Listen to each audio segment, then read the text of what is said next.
O podcast que você ouve agora é uma produção da Central 3.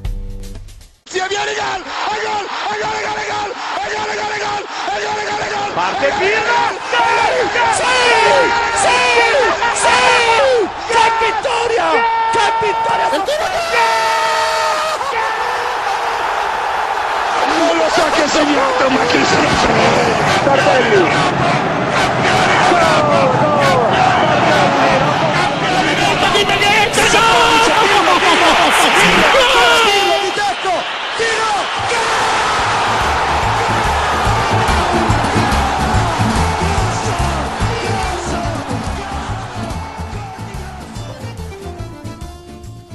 Olá a todos, sejam muito bem-vindos a mais uma edição da Cautiopédia, o seu podcast ou o seu programa de TV.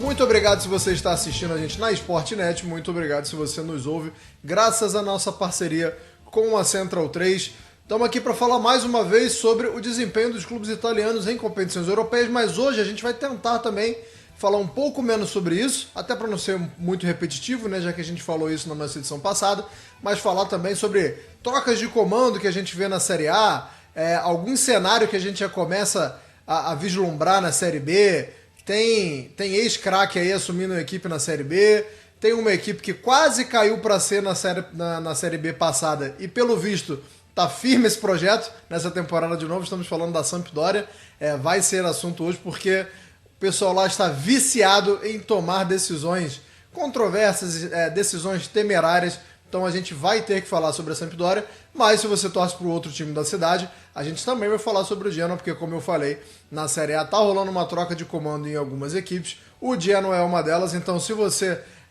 tá do lado Blue Cercato da cidade ou tá do lado Rossoblu de Gênova, falaremos das duas equipes hoje. É claro que eu não estou sozinho nessa, estou sempre muito bem acompanhado aqui pelos meus fiéis escudeiros, Caio Bittencourt e também o Nelson Oliveira. Caio Bittencourt, assim, sem se alongar muito, porque a gente vai falar durante o programa, mas assim, que maratona vive os times da Itália, hein? Rapaz, a impressão que eu tenho é que se não é todo dia algum time italiano jogando, é quase isso, né? Se tá cansativa pra gente que assiste, imagine pros caras que estão jogando, hein, Caio? Bom dia, boa tarde, boa noite.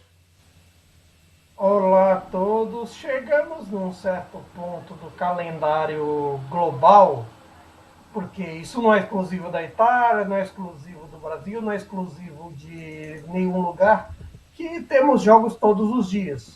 Por um lado é ótimo naquela coisa do ter um jogo para ver toda hora, ter um momento para ver toda hora, só que a que custo?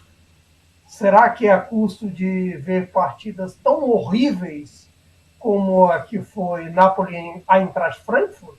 Que foi, assim, candidatíssima a ser um dos piores jogos que eu vi no ano? É algo a se debater.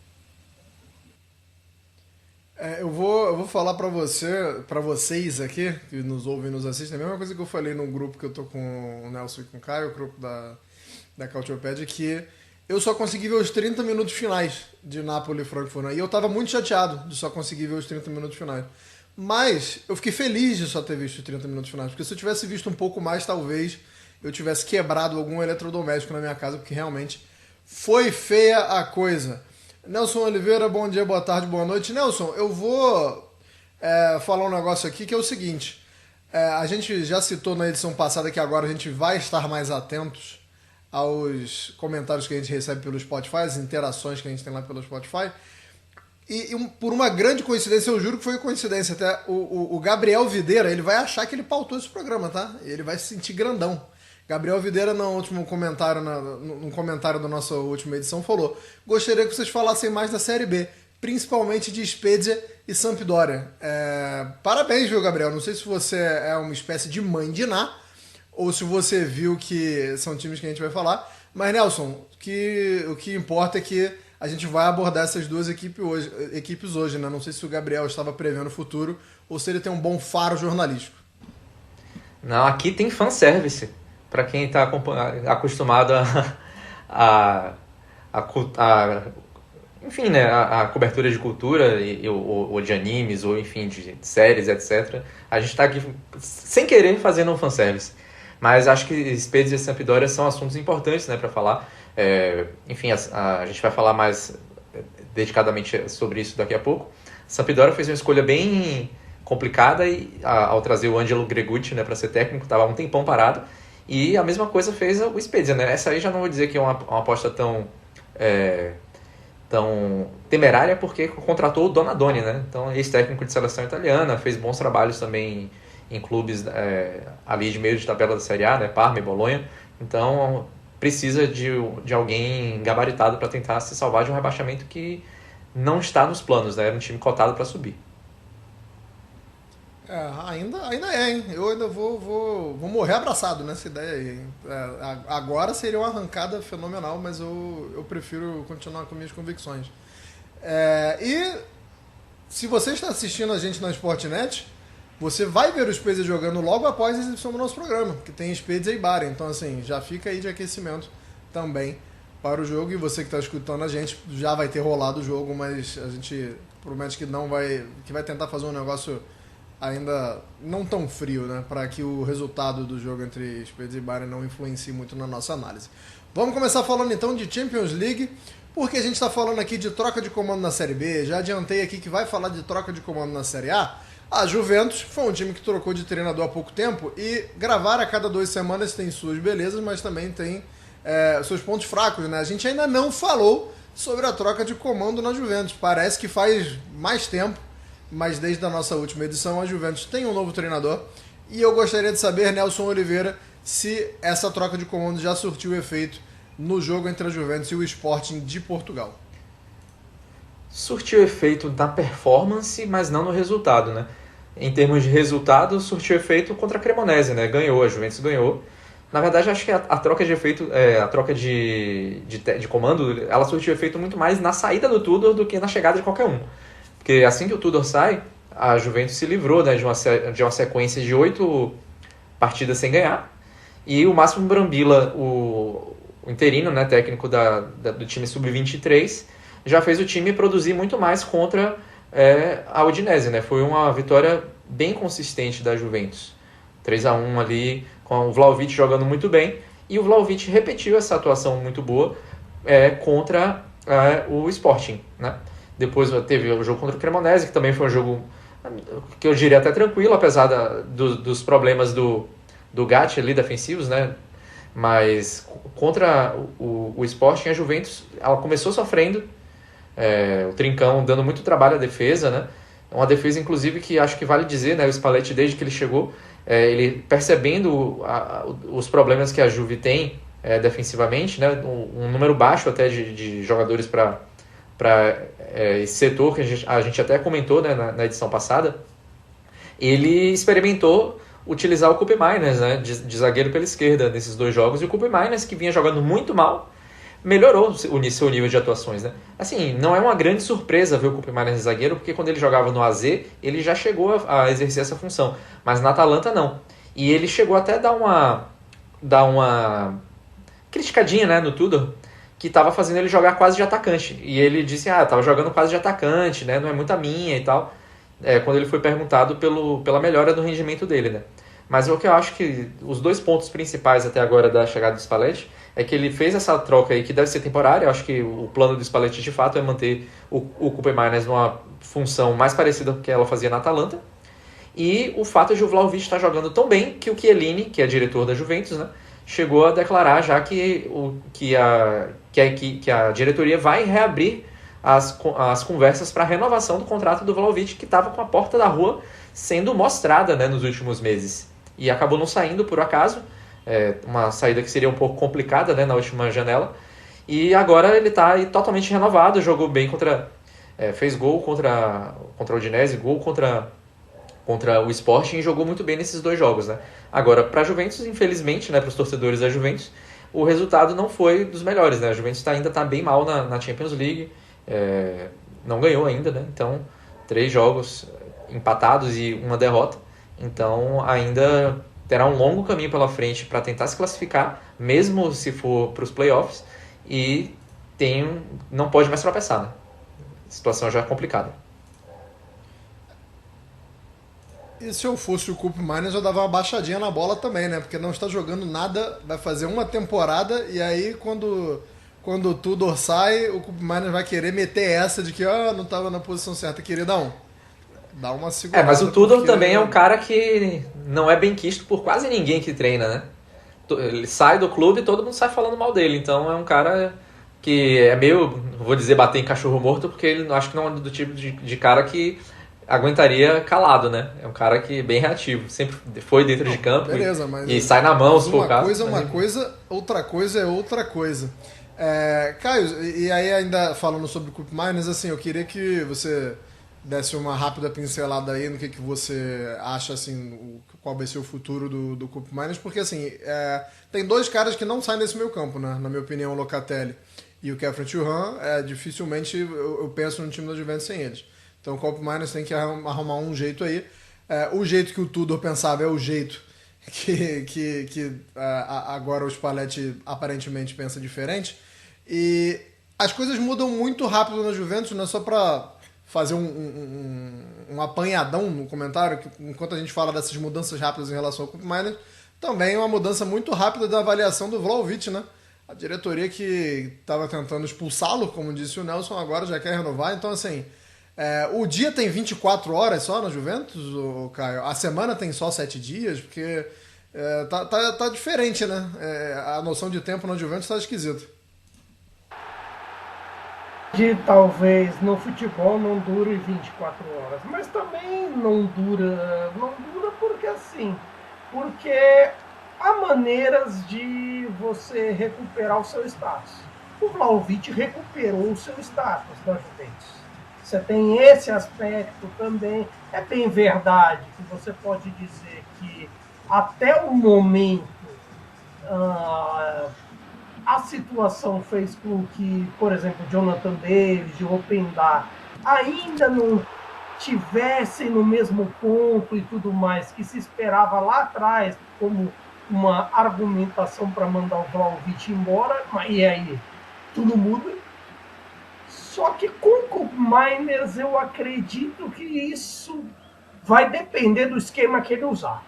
Vai depender do esquema e da ideia que o Spalletti vai usar, porque muito por conta dessa questão, por exemplo, de terceiro zagueiro, vai ter também outras coisas em voga disso, porque se você levar em conta dentro desse sistema que foi o do jogo com o Sporting, é muito difícil você pensar que o Koop Meiners vai tirar a vaga do Khéphren Thuram, que ele vai tirar a vaga do Locatelli, e até mesmo não justificaria nesse momento que o Spalletti desse o espaço só para ele. De repente, um 3-4, 1-2 ou alguma outra coisa. Até porque também, né, no esquema base do 3-4-2-1, você vai tirar o Yildiz e o Chico Conceição? Que vai. Também não, porque eles têm a reserva técnica, têm a reserva de qualidade e acabavam justificando mesmo na época do Tudor. E o Tudor que era teimoso contra eles também. Então, assim, para arrumar esse espaço, o Koop Meiners vai ter que suar a camisa. Oportunidade para isso, no modelo de jogos aí, vai ter. Vai ter porque se joga assim, no espaço de 10, 14 dias, 3 vezes. 3, 4 vezes. Então, assim, pelo menos um minutinho aqui e ali, você vai jogar. Spalletti roda time, Spalletti põe os caras para jogar. Seria problema se você fosse Antônio Conte. Aí é outra história. Aí, calma, vamos chegar nele daqui a pouco. Mas vamos chegar lá. Vamos fechar então já para o Juventus. Eu vou aproveitar seu gancho, até porque a gente tem muito assunto hoje.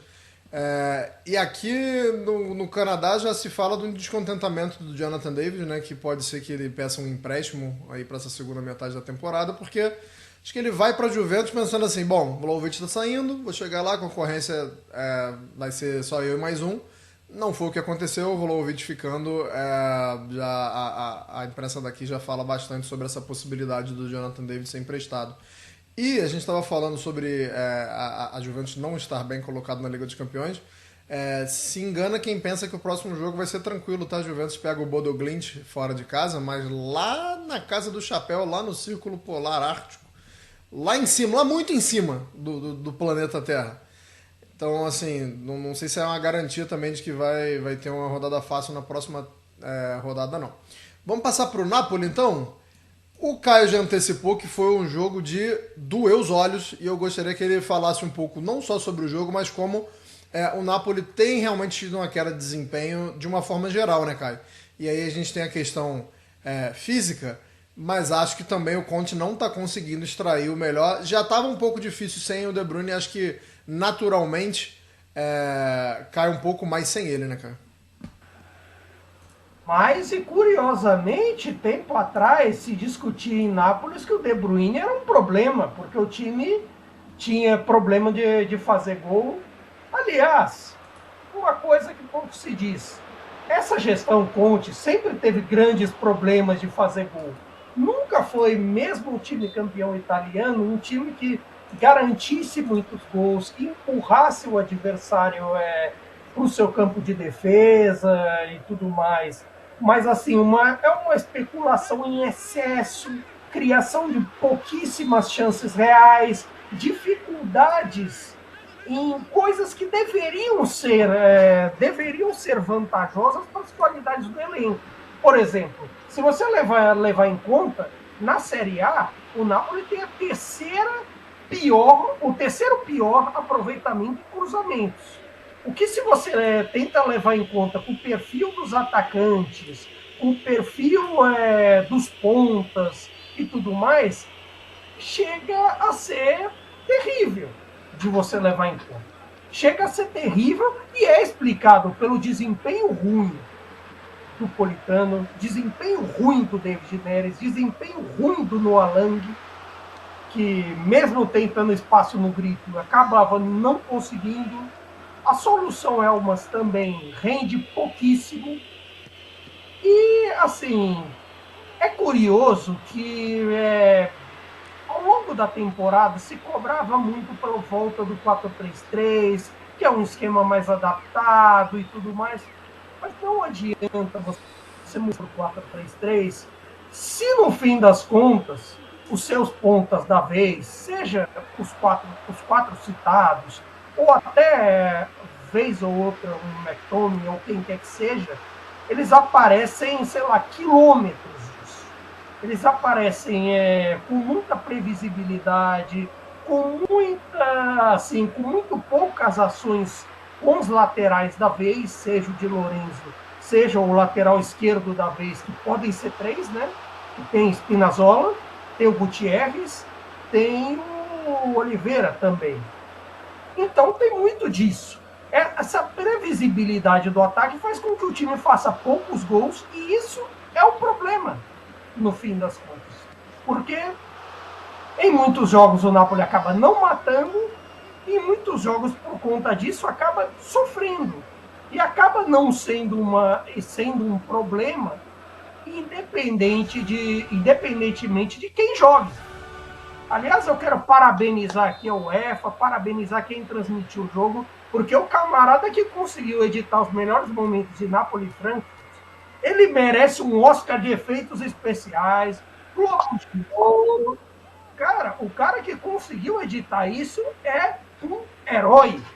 Porque, assim, o cara que tá vendo aqui na Sportnet com a gente, fica pensando, o jogo foi melhor do que o que vocês estão falando. Não, porque tinha diversos problemas, diversos erros de passe, diversos erros de construção, um certo alongamento tático que não existe, e, claro, os problemas físicos de Antônio Conte. Quando eu falo muitas vezes, até como torcedor, que o sistema do Conte é um terrorismo total da bola, é muito por isso. É muito porque ele exige excessivamente dos jogadores do físico, exige excessivamente nos treinamentos, aí chega na hora do jogo, você aparece, por exemplo, num contexto que nem como no fim de semana, que 2 saem machucados. E ele se recusa a poupar Gilmour, se recusa a poupar Spinazzola, se recusa a fazer rotações maiores. A conta está chegando muito cedo. E antes disso, o Conte adora achar que o mundo não existia antes dele. Que antes dele os times não ganhavam títulos, que antes dele os times não disputavam Champions League, que não existia dificuldades. Era um mundo assim, nossa, que era tipo assim, que eu plantei o mundo. Mas, se você levar em conta, de 2010 até 2025, em todas as temporadas até 2024, 2025, o Napoli jogou quarta e quinta em Copas Europeias e sábado e domingo no campeonato. Não é invenção dele. Ele acha, porque no mundo fantástico do Conte, não, porque de repente agora ele acha até que trazer jogador que ele queria é um problema, porque ele não põe para jogar, é muito difícil botar muita gente, porque mas eu pedi, que não sei o que não sei o que lá. Ele pede os caras, depois, mas não é comigo, mas não sei o que. É um mundo fantástico. E aí depois ele fica. Não quer saber quem morreu, só quer chorar, né? Italiana, ele gosta de um papinho. Gosta de uma criação de história. Eles adoram criar conflito. Conte, os comentaristas de Sky, DAZN, toda essa galera. Mas, assim, o Conte precisa voltar à realidade. Ou, pelo menos, chegar a ela, o que é muito difícil. Porque muitos dos problemas... muitos dos problemas são criados por ele. Inclusive, até os problemas do De Bruyne lá atrás, as questões com o McTominay, as questões com o Højlund, que são debatíveis pra caramba, dele tentar emular um Lukaku no Højlund, ou até mesmo as dificuldades que o Lukaku tinham lá atrás, que hoje eu preciso dizer, atenção, vai ser um momento inédito. Eu preciso pedir desculpas a Romelu Lukaku. Porque alguns dos problemas que eu pensava que eram dele na temporada passada são problemas gerados pelo sistema do Conte. E que acontecem com o Højlund, e que acontecem com, sei lá, com quem tenta botar de falso 9. Lourenço Luca é complicado porque ele é um falso jogador. Mas, assim, no caso do Højlund, você percebe isso. Você percebe as dificuldades. E é muito do sistema maluco que Antônio Conte tenta fazer. E, assim, para pincelar, que estamos ficando muito longo, às vezes há um certo tratamento de que, assim, o Conte é meio todo poderoso, que ele deixa as Copas de lado, que ele deixa o pensamento em Champions de lado. Não é por ele ser todo poderoso. É porque ele não sabe abordar da forma correta um campeonato que se joga quarta e domingo, um modelo de temporada assim, e não sabe abordar assim com humildade para esses jogos os duelos europeus. Por isso que ele tem problema na Inter, por isso que ele teve problema na Juventus e por isso que ele anda tendo problema no Napoli. Aí o Napoli vai flertando com o vexame, vai assim, depois da grande humilhação do 6-2, vai começando a trocar mensagens com o vexame, flertar, falar que quer sair com ele. Deu like naquela foto antiga, né? Quem nunca? Eu fico muito curioso para saber. O Conte está incomodado. Na verdade, o Conte é uma pessoa incomodada, né? Parece que ele está constantemente incomodado. Mas eu queria saber se o incômodo dele é de escala assim, da porcentagem. O quanto é por resultado e o quanto é por performance. Porque, na minha visão, eu acho que ele fica muito mais incomodado com resultados. Mas vamos falar da Inter de Milão. Nelson, não chegou a ser numa escala de feiura, não chegou a ser um Napoli-Frankfurt. Mas a Inter apresentou muito mais dificuldade e deixou de jogar muita bola contra o Kairat, né? Não chegou a ser um jogo muito legal de assistir também não, né, Nelson? Só antes de passar para o jogo da Inter, a média de pontos do Conte na carreira dele na Europa é 1,37 por jogo. Então ele tem que baixar a bola dele para quando o assunto é Europa. É a média ridícula, a média de time rebaixado. Mas enfim, voltando ao assunto, A Inter, assim, o lance da Inter é que ela começou a ficar muito nervosa durante o jogo, na minha opinião. A Inter achou que ia ganhar do Kairat com mais facilidade, a defesa do Kairat estava bem montada, e o árbitro também, acho que a Inter estava achando que ia conseguir pênalti, teve um pênalti no Fratesi duvidoso ali nos 16 minutos, depois teve um pênalti no Bissek que o árbitro acabou retirando. Enfim, acho que a Inter foi perdendo um pouco de lucidez, né, ao longo do jogo, porque começou um primeiro tempo muito forte, muito em cima, teve várias chances e não marcou gol. Na minha visão, o Kivo preparou o jogo para a Inter já marcar o primeiro gol rápido e ir lá levando o jogo mais na maciota, né? E aí o que aconteceu que foi o Kairat chegou a botar uma bola na trave, e aí, enfim, teve suas chances ali no primeiro tempo, né? E aí numa jogada de bastante insistência, né, do Lautaro, a Inter abre o placar, depois acaba tomando um empate, né, também no outro lance de desatenção, e aí depois faz o gol com o Carlos Augusto e não sofre mais nada. Eu acho que foi um jogo... também pesou um pouco o fato de a Inter ter mudado algumas peças, né? Em um setor muito específico, né? No meio campo. A Inter jogou com o Fratesi, que não está fazendo uma temporada muito interessante ainda, né? O Mkhitaryan está machucado e o Kivo optou pelo Fratesi ao invés do Susic. E o Çalhanoğlu não jogou, né? O Çalhanoğlu ficou no banco, entrou só no segundo tempo. Quem jogou foi o Zielinski, que não jogou mal, não jogou exatamente mal, né? Ele participa até da jogada do primeiro gol, mas eu entendo que isso faz o time ter uma rotação diferente da bola, né? Então acho que teve essa questão aí. Mas, enfim, se a gente for colocar na ponta do lápis, ganhou, né? E a Inter fez... primeira vez na história da Inter que ganhou os 4 primeiros jogos de Champions League. Nunca isso tinha acontecido. E é um dos 3 times que tem 100% de aproveitamento. A Inter fez o que dela se esperava. Teve um sorteio e a distribuição, né, dos jogos fez com que ela tivesse 4 jogos bem mais abordáveis no início da competição, em que era bem possível e provável que somasse os 12 pontos. Somou. E agora vai ter uma sequência bem mais complicada, né? Em que pese o fato de o Atlético de Madrid não estar tão bem, de o Liverpool também não estar tão bem, mas tem esses 2 times, e tem também o Arsenal e o Borussia Dortmund pela frente. Então, só que vai chegar nessa sequência aí muito bem posicionada, precisando somar poucos pontos para no mínimo ir para um playoff, né? Então, acho que em termos de desempenho não foi tão... de performance, né? Não foi tão interessante, mas fez o dever de casa. E a gente pode pensar que talvez a Inter tenha se desgastado muito mais do que deveria nesse jogo do Kairat, mas também não foi nem o caso. Eu acho que a Inter, apesar de ter sido um resultado magro, não foi um resultado que precisou correr tanto atrás. Acho que também pode ser um pouco de efeito do jogo contra o Verona, né? Que a Inter teve que resolver o jogo contra o Verona também muito tarde. Esse aí sim foi o jogo mais... com uma história até um pouco parecida, né? A Inter começa muito bem, tem chances, faz 1-0. Depois o Giovani, né, que jogou bem, faz o gol do Verona. E aí a Inter demora bastante para conseguir o seu gol para ganhar esse jogo.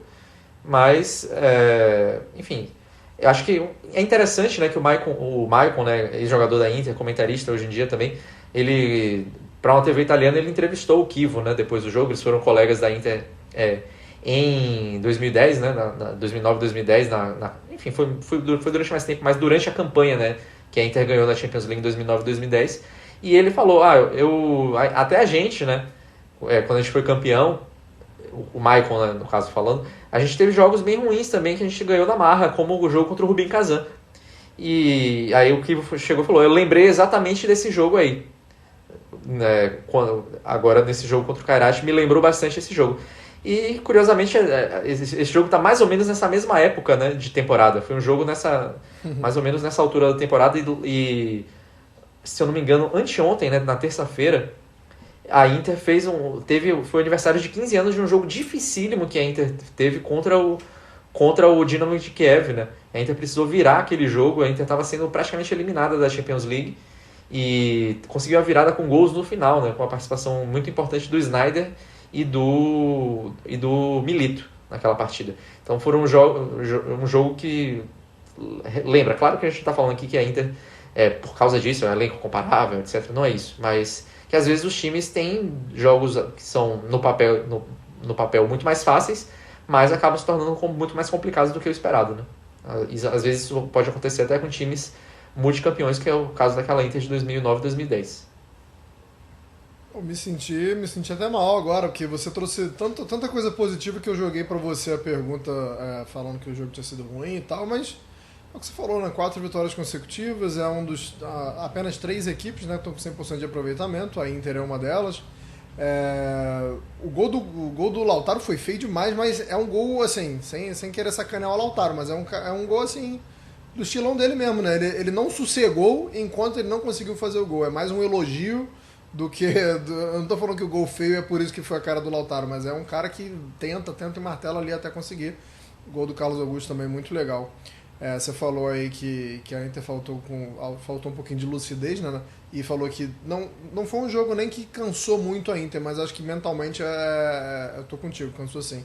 Falando em Lucidez é uma das grandes canções da música brasileira, né? Pra quem não conhece o Lucidez do Fundo de Quintal, pausa agora, vai ouvir. E o Carlos Augusto, quem sabe não faz bem pro Carlos Augusto até na questão de seleção brasileira, né? Que esse golzinho aí que quem sabe não possa trazer ele de volta. Fechando aí então a participação dos italianos na Liga dos Campeões, a gente tem a Atalanta. Achei, Caio Bittencourt, que seria mais um empate. A Atalanta, que tem infindáveis empates nessa temporada, seria o 9º empate da Atalanta na temporada, não fosse um chutaço do Samardžić. Graças a isso a Atalanta venceu, mas também dava pra ter feito gol antes, né, cara? Como perde gol e como empata esse time da Atalanta. Parece que a gente fica alternando aqui entre essas duas tônicas quando a gente falou da Atalanta nesta temporada. A Atalanta do Juric, né, Caio?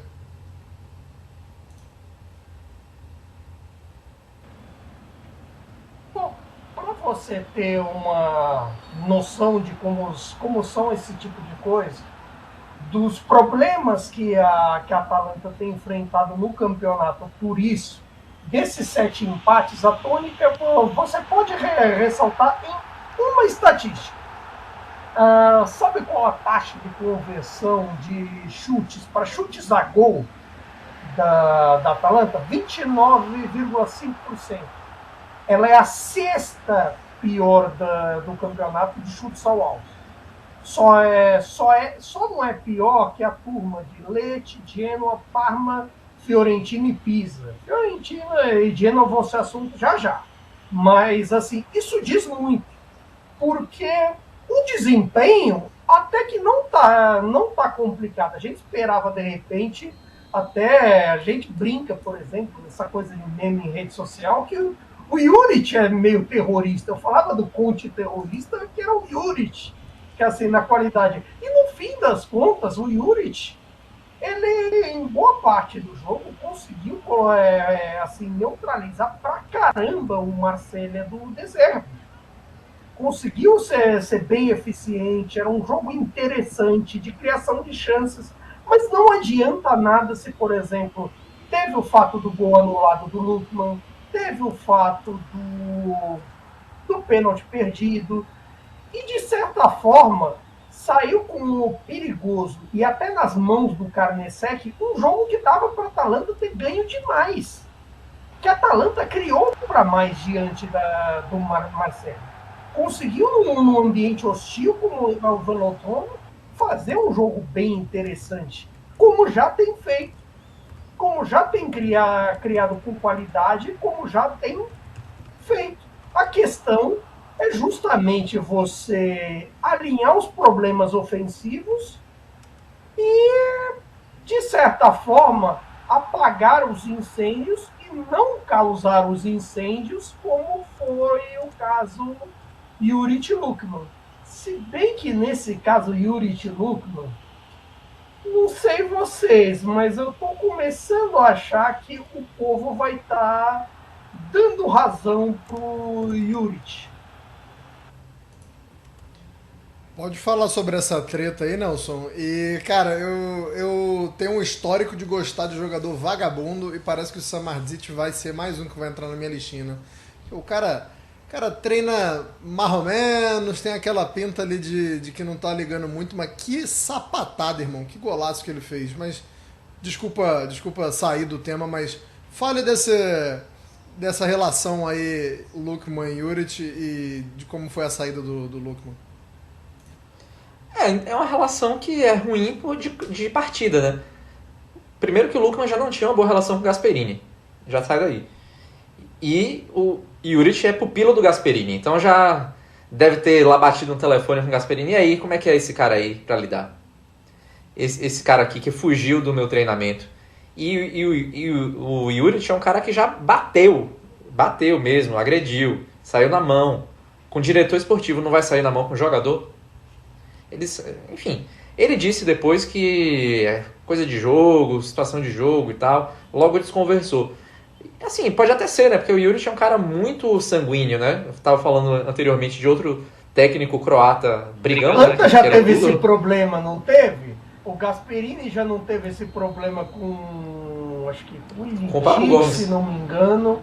Não, Papo Gomes. Acho que com o Ilicic também, mas com o Não, com o Ilicic não. O Ilicic era o protegido dele, né? Quando até a questão lá de que ele ficou com depressão e tal, mas saiu na mão também com o Papo Gomes. Enfim, são caras que têm as suas ideias muito bem definidas e que não gostam de ser contrariados, né? A questão do Lukman é que ele estava jogando bem, né? E ele também não saiu assim. Eu acho que a questão é que o Juric, ele superdimensionou a questão. O Lukman saiu apenas balançando a cabeça. Falou com ele, inclusive, na hora de sair de campo. Aí o Juric não gostou e foi lá, puxou o cara e o Lukman saiu com o cara. Você tá maluco? Assim, nesse caso aí, para quem tá vendo a gente agora, tá vendo aí o Lukman antes de sair, porque o Lukman saiu logo depois que teve o gol anulado. Então ele já saiu ali meio pé da vida, né? Porque conseguiu fazer um gol e logo depois teve o gol anulado, tava jogando bem e não gostou de sair. Seria o normal. Tem técnico que quando o jogador não gosta de sair, vai lá e fala, não, quero mesmo que o jogador não goste de sair de campo. E o Juric não é desses, né? E aí provocou uma questão ali, poderia ter sido resolvida nos vestiários, não precisava daquela cena toda ali. Agora eu vou falar um negócio baixinho aqui, tá? Só saiu o gol do Samardzic porque o juiz não deu pênalti do Ederson e foi pênalti, tá? Foi pênalti, vamos falar a verdade aqui, foi pênalti. Mas é isso, a Atalanta venceu, mais uma vitória italiana, vamos para a Europa League porque a Roma venceu o Rangers. E Caio, a Roma venceu o pior time da Europa League, né? A pior campanha até o momento é a do Rangers, é um time que tem muita dificuldade de fazer gols. Não à toa não fez hoje contra a Roma, mas focando no lado positivo, eu queria que você falasse da intensidade da Roma e da capacidade de competir, porque não é fácil, né, jogar na Escócia, e o que me chamou a atenção nesse jogo especificamente foi a demanda física do jogo, e a Roma conseguiu administrar muito bem, principalmente no primeiro tempo, né? Se o jogo pediu intensidade, a Roma conseguiu ter essa intensidade, conseguiu bater de frente. E passou alguns sustos ali, é claro, né, contra-ataques principalmente, mas tá competindo bem a Roma até aqui. Você acha que tem elenco e tem a questão física dos jogadores que estão no elenco da Roma vai ser cobrada em breve, ou você acha que a Roma vai conseguir manter essa toada em um tempo considerável? Olha, é até engraçado que na coletiva pré-jogo Gasperini deu algo assim a entender de tipo, no fim de contas o verdadeiro descanso é para quem não joga coisa. E se você for parar para pensar, até no time que entrou em campo inicialmente, conseguiu uma boa jogada. Jogou o trio de zaga que é habitual, Svila, interessante. É claro que também não dá para você cortar a cavalaria, tipo assim, sei lá, como se chama na Itália, tipo, quando é poupar jogador, um turnover, um maxi-turn nesse caso, seria muito inviável pela dificuldade histórica que são esses confrontos e pela vontade que a Roma tem, pela ambição de estar entre as primeiras posições, o que significaria, nesse caso, cortar duas datas do calendário, que são aquelas datas ali se não me engano, dos 16 lá. Eu acho que a Roma tem que ter muito cuidado e tem que querer muito realmente cortar essas duas datas, porque acho que vai fazer muita diferença. Acho até que, como eu falei, é um time muito competitivo na questão da intensidade, mas não vamos esquecer que a Roma também tem jogadores que se lesionam com uma certa facilidade, né? Então, assim, não é que eles não consigam jogar em alta rotação, é que às vezes falta perna mesmo, às vezes falta ali uma qualidade física, digamos assim. Ô Nelson, queria que você falasse também sobre como essa Roma sofre pouquíssimos gols. Eu sei que isso já foi tema aqui, tá? Eu sei que isso já foi tema, mas eu acho que é um padrão que a gente deveria sempre bater na tecla, porque me chama muita atenção, né? Que esse time consiga e continue conseguindo ter essa qualidade. Não precisa nem se alongar muito, não, porque como eu falei, já foi tema aqui, mas é impressionante, cara, a solidez. E queria saber se também está atrelado a isso que eu falei para você no começo, do time ter uma boa competitividade, né? Se isso acaba resultando nessa defesa mais sólida e coesa. Não, tem a ver, né? A gente tem que ressaltar que isso é uma herança, né, da última temporada. O Ranieri consertou a defesa da Roma, né? E foi uma das segundas defesas menos vazadas da Série A. E o Gasperini tem mantido isso. Até o que a gente já comentou outras vezes, né? Do fato de que esse time não parece exatamente um time do Gasperini. É um time que não faz tantos gols assim, mas que se defende bem. Então, acho que é uma herança do trabalho anterior, que ele está sendo esperto em manter, porque ele sabe que ele ainda não tem condição de mostrar o futebol que ele gostaria, né? Não está ainda uma Roma da cara dele. Então, ele está preferindo manter certas coisas e eu acho que está certo nisso. Cara, você teve uns problemas no microfone aí, se você quiser completar sobre a Roma, complete, senão a gente vai pro Genoa, tá? O que você prefere? Acredito que essa Roma tem muito de heranças, assim, um pouquinho de herança da Atalanta, talvez não aquela maluca que, assim, que a gente esperava gols em profusão, mas que, assim, aquela reta final de Atalanta, que, assim, que já tem uns encaixes defensivos melhores, que você tem um sistema melhorado, que você tem, por exemplo, é claro que quando você tem um individual muito forte, que é o caso do Ziller no gol, que é o caso do Mantini, um desempenho coletivo muito bom, e eu acho até que, de certa forma, esse sucesso defensivo do Gasperini talvez não seja tão inédito. Se você lembrasse lá atrás, por exemplo, que as equipes do Genoa dele conseguiam, assim, ser mais sólidas defensivamente para o padrão das ideias de meio de tabela e tudo mais. Não era, assim, em efeito prático, assim, na segunda passagem, não era uma equipe que competia por vagas em profusão, mas que era sempre sólida, que era sempre difícil de ser batida, e isso é um aspecto interessante para uma Roma que está sendo competitiva na briga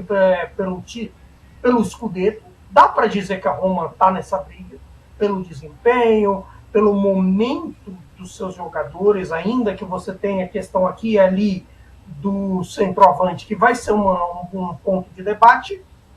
E, querendo ou não, pelo desempenho do Dybala, apesar do pênalti perdido no clássico com o Milan, mas também pelo desempenho do Sule, e que o individual tem andado de forma interessante para ganhar jogos. Talvez falte o brilho, porque a gente espera um pouquinho mais do Gasperini, talvez, mas eu acho que o tempo pode fazer melhor com relação a isso. E talvez o Gasperini entenda uma coisa nesse momento, que não basta brilhar, é preciso ganhar. Eu acho que nesse trabalho da Roma, uma coisa que, assim, nos últimos anos ele entendeu um pouquinho mais, que deu um clique na mente dele, é que assim, que ele está mais interessado na vitória do que no elogio. E isso, para alguns treinadores, você tem uma questãozinha um pouquinho maior. Não, só vou fazer diferente. Falei que a gente ia de Genoa, mas vamos de Fiorentina primeiro, porque eu até esqueci que a Fiorentina jogou na competição europeia hoje.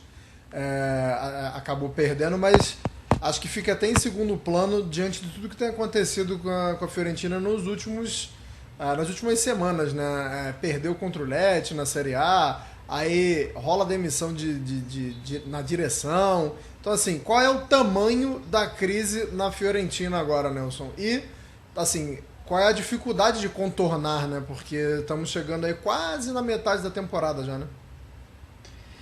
Fica até difícil dizer qual é o problema, porque a Fiorentina não contratou mal, contratou bem.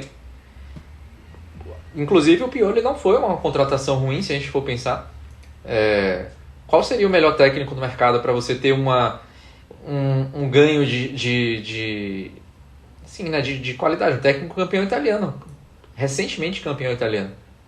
Então, você teve o vice-artilheiro da última Série A. Você fez a sua contratação mais cara da história, o Piccoli, para ser reserva desse cara. E vários outros nomes, mas o time não andou.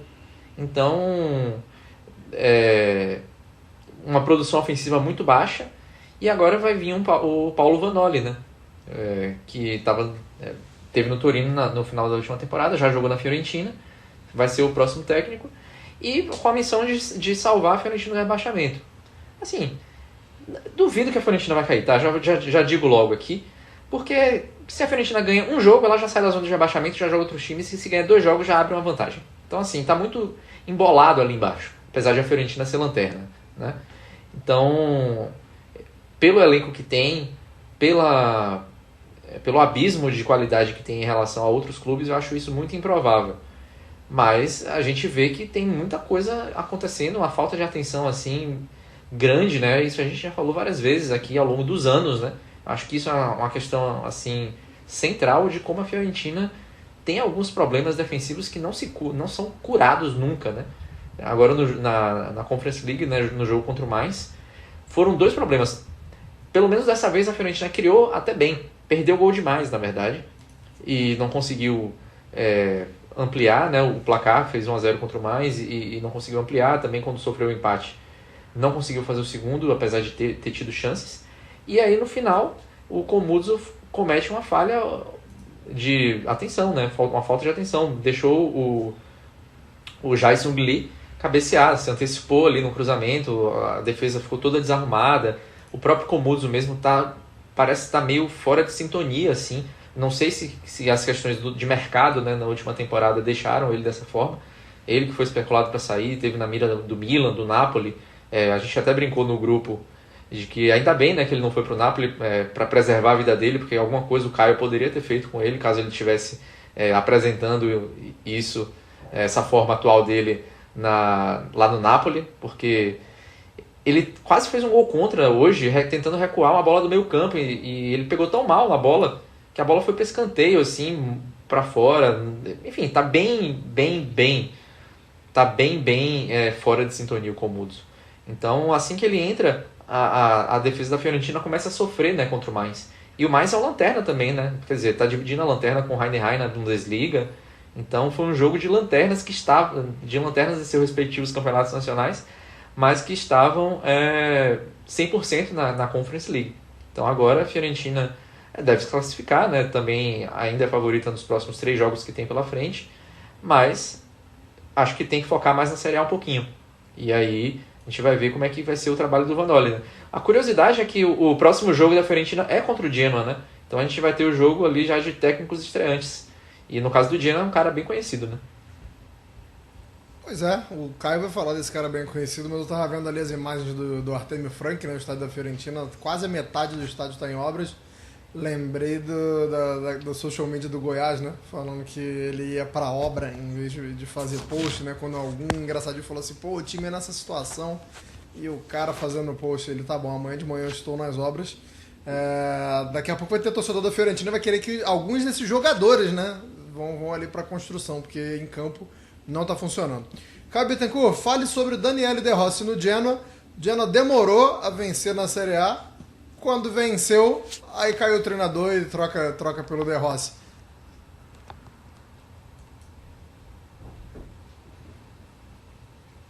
Agora, curiosamente, o Genoa vai tentar o que não deu certo na Fiorentina, que era uma revolução. Só que ali você tinha, assim, certos pontos da revolução Pioli que falharam bastante.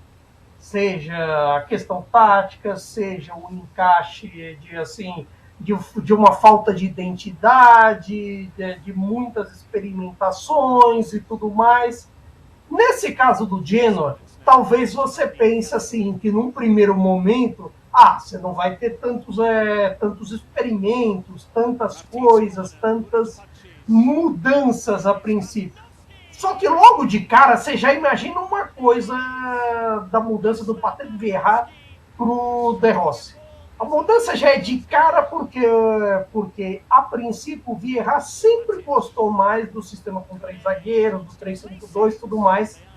E assim, da experiência que temos do De Rossi pela Roma, ele gosta muito do 4-3-3. A maneira que você pode fazer de encaixe, de uma rapidez de trequartistas e tudo mais, de repente você pegar caras como o Norton Cuff e o Martin para atacarem bastante.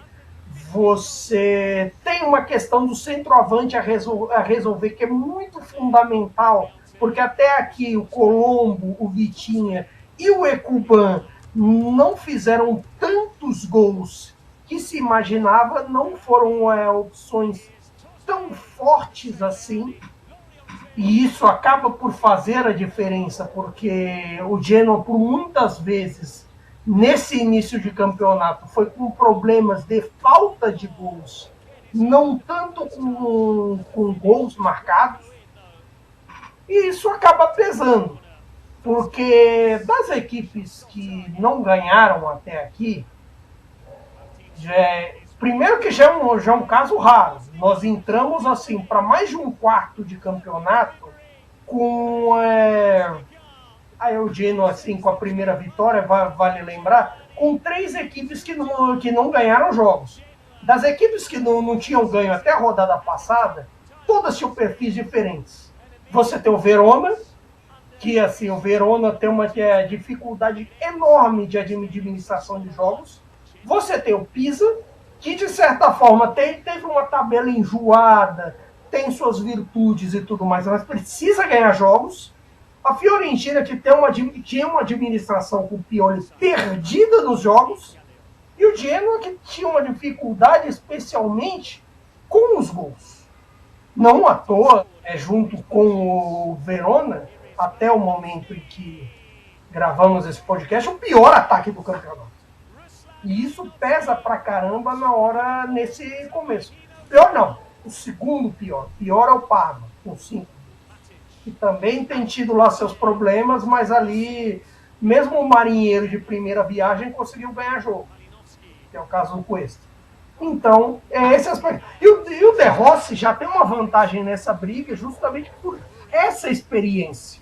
Essa experiência de tirar de uma crise, de tudo mais, para respirar as coisas no Genoa. Que é um ponto. Só que ele tem uma desvantagem, por exemplo, em relação a outros ali, falando da Fiorentina, do Vanoli. O Vanoli conhece. O Vanoli jogou na Fiorentina. Então, você tem algum aspecto. Só que a Fiorentina também, a gente tem a sensação, olhando para o elenco, olhando para as peças, que é o estranho no ninho dessa história. O Genoa talvez a gente não tenha. A gente sempre tem essa impressão da Fiorentina, mas a Fiorentina está sempre contrariando as nossas impressões, então vamos ver. Esse que é o problema. Só que assim, as experiências do Pioli foram tão malucas na cabeça da gente que assim, a gente acha estranho. Por exemplo, a gente não sabe quem é o centroavante ideal dele, se é o Dzeko, se é o Kim, que cortaram o desempenho do coitado, se é algum outro. A experiência Fagioli de regista não deu certo, e outras coisas. Vou pedir pro pessoal da Sportnet botar a classificação da Série A então na tela, porque matamos a Série A aqui e ainda vamos falar sobre a Série B, mas acho legal a gente passar aqui, dar um panorama de como tá, porque a gente falou que o Genoa acabou de ganhar, não tinha ganhado ainda, então fica legal para quem está assistindo a gente ver na tela e para quem está escutando a gente saber como é que tá. O Napoli liderando com 22 pontos, a Inter empatado, um triplo empate ali na segunda colocação entre Inter, Milan e Roma. O Bolonha vem logo atrás com 18, empatado com a Juventus. Aí temos o Como, que cada vez menos é uma surpresa, né? Se você está achando que o Como é uma surpresa olhando essa tabela ou escutando a gente falar aqui que está na 7ª colocação, não é não, tá, gente? Acompanhe mais. A Lazio com 15 pontos na 8ª colocação. Depois temos a Udinese. A Cremonese, ali não imaginei que essa altura do campeonato estaria com a segurança que está. Cremonese na 10ª colocação, à frente da Atalanta, do Sassuolo e do Torino, todos esses com 13 pontos. Cagliari e Lecce com 9 pontos, o Parma com 7, aí o Pisa com 6 pontos fora da zona de rebaixamento e o Genoa com 6 pontos já dentro, é o primeiro, o Verona e a Fiorentina a lanterna. Vamos falar sobre Série B, Nelson Oliveira. A gente já falou um pouquinho sobre no começo que o Donadoni não treinava uma equipe italiana há muito tempo, mais especificamente 7 anos, aceitou aí o desafio de treinar o Spezia. Queria saber o que ele pode trazer de novo e quais são as dificuldades, né, que ele vai encarar com o Spezia, porque como você falou no começo do programa, a gente achou que o Spezia estaria ali não vou dizer no primeiro pelotão, mas numa condição boa de brigar por um acesso, né? E não é o que a gente vê nesse momento da temporada. O Spezia ganhou só uma partida, né, até o momento. Acabou sentindo um pouco a saída do Pio Esposito, né? Mas mesmo assim, é um elenco forte ainda. E a gente tem que lembrar, né? O Spezia foi o time que ficou ali na final do playoff, né? É o time que perdeu para a Cremonese e foi a Cremonese que subiu. Então foi o time que esteve a um passo, né, desse acesso. E o Donadoni não só não treinava um time italiano há 7 anos, como não treinava nenhum time havia 5. Né? A última experiência dele foi no Shenzhen, da China. Ficou um tempo parado, inclusive ele disse que estava até enferrujado, e tinha até ferrugem em cima dele, na apresentação dele no Spezia, ele chegou a fazer esse comentário, né? E enfim, é uma aposta se a gente for considerar esse tempo parado, mas eu creio que o Donadoni ficou esse tempo parado também por opção, porque claro que deve ter aparecido alguma proposta. Ele fez um trabalho antes de ir para a China, um trabalho bem razoável no Bolonha, nesse período de crescimento do Bolonha, né? Inclusive para quem torce para o Bolonha, se tiver algum torcedor do Bolonha nos ouvindo, a gente não vai falar do Bolonha hoje porque o jogo do Bolonha foi meio caidinho, né? Foi um 0-0 ali na Liga Europa, com o Bran muito... É até difícil de falar porque, assim, o italiano rodou bastante o time. E, de certa forma, assim, não acho nada mal dele fazer.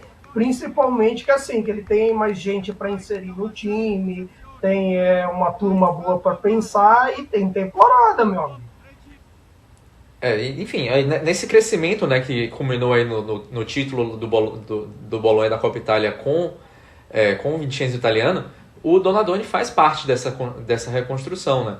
Então, ele era um Bolonha que vinha de temporadas em Série B e tal, e ele conseguiu ali estabilizar o Bolonha como tinha estabilizado o Parma anteriormente. Então, é um cara que conhece muito de futebol.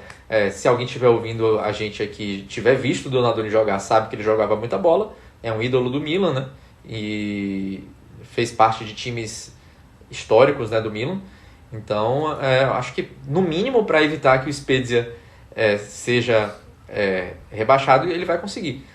E também a gente tem que lembrar uma coisa, né? Como você mesmo falou no início do programa, né, Anderson? Você ainda aposta que o Spezia pode competir pelo acesso. A gente tem que lembrar que a Série B ela é muito parelha, né? Então, o Spezia hoje tem 7 pontos, mas o primeiro nos playoffs, na zona de playoffs, é o Catanzaro com 15, são 8 pontos a mais. Então, qualquer sequência positiva ali, levando em conta que os times tropeçam muito, né? Eles trocam muito pontos entre si, o Spezia pode já estar lá em cima rapidamente, né? Eu não sou especialista em áudio não, mas assim, de acordo com o que eu tô ouvindo aqui do treino dos Patriots, o treino foi intenso, né? Deu pra ouvir ali uns barulhos de que o treino foi pegado. A gente tem pouquíssimo tempo, Caio, mas a gente tem que falar sobre a Sampdoria. Primeiro porque é um time que vem tomando decisão errada atrás de decisão errada e também porque tem torcedores da Sampdoria no Brasil, né? Tem bastante ali influenciados pela Sampdoria da década de 90. E aí a Sampdoria vai e traz o Ângelo Gregutti para ser o novo treinador. Cara, eu vou confessar, assim, a gente acompanha bastante futebol italiano, né? Nós três aqui. A gente consome muito, a gente está sempre estudando, procurando. E eu não lembrava da existência do Ângelo Gregutti. Ele não treinava desde 2021. Aí depois eu lembrei, né, dele como zagueiro. Então, assim, as memórias foram vindo, mas, assim, num primeiro momento eu falei assim, quem é este cidadão? E aí depois eu liguei o nome à pessoa. Que fase da Sampdoria de ter que recorrer a alguém assim, né, Caio? De certa forma, você acabar voltando assim, ao passado de treinador, porque efetivamente eu acredito que tem um pouco ali da relação com o Roberto Mantini, que ele foi auxiliar. O Roberto Mantini vai comandar pelo telefone, pô. Essa foi a decisão da Sampdoria. Não, pode ser o caso, porque basicamente a Sampdoria estava com as ideias de tentar você trazer os ídolos junto de volta. O próprio Mantini estava nessa, tipo, até na reta final da Série B passada tinha um papo assim de não, vamos trazer o Mantini de volta. Sim, ele está aí esperando telefonemas, inclusive até falaram nele em Juventus e Fiorentina, nessa troca de técnico. Só que, efetivamente, a gente não sabe o que a Sampdoria quer. Qual que é o projeto? É claro que se você for olhar com o elenco que a Sampdoria tem, com essas condições, e até vindo do que aconteceu na temporada passada, é muito difícil você mudar da água para o vinho, é muito difícil, mesmo num campeonato tão nivelado quanto a Série B. Mas, efetivamente, a essa altura do campeonato, a Sampdoria precisaria ter um mínimo de um projeto, um mínimo de uma ideia. E ali é muito difícil que exista. O lado bom é que, num primeiro momento, você consegue pensar em se recuperar, em respirar. Mas, por outro, para quem já está com a experiência da temporada aí, é muito difícil você, assim, brigar tantas vezes lá embaixo e uma hora não ir. É muito difícil. Diferente, por exemplo, do caso do Spezia. Você falou que a Sampdoria não tem projeto, eu diria que tem. A Sampdoria tem um projeto forte para ir para a Série C. O projeto está... pode ser o caso, mas assim, é diferente. O Spezia da temporada passada, você ainda, tipo, tinha um pensamento ali do meio para cima, tudo mais. Então, assim, você consegue vislumbrar que, sei lá, tudo ainda não está perdido. Da Sampdoria é difícil. É difícil pensar. Nesse momento, tudo que talvez a Sampdoria queira é de, sei lá, de uma ideia nova de cima para baixo. De baixo para cima vai ser difícil. Está sendo muito difícil, né? São muitos anos nessa toada aí. Espero que a Sampdoria consiga melhorar. Muito obrigado a todo mundo que está assistindo a gente na Sportnet. Você que está assistindo a gente na Sportnet vai ver daqui a pouquinho o Spezia e Bari. Então, bom jogo para vocês. Espero que vocês curtam. Espero que seja uma boa estreia aí para o Donadoni. E para você que está escutando a gente, vai procurar saber quanto é que foi esse jogo, tá? Forte abraço. Muito obrigado a Caio. Muito obrigado a Nelson. Acesse a Cautiopédia. Acesse a Cautiopédia. Vai lá nas redes sociais da Cautiopédia que você vai saber quando é que foi. Muito bom, Caio. Muito obrigado a todo mundo, tá? Que tem escutado a gente, que tem acompanhado a gente. E vamos ficando... Nessa edição a gente vai ficando por aqui. Arrivederci, tchau.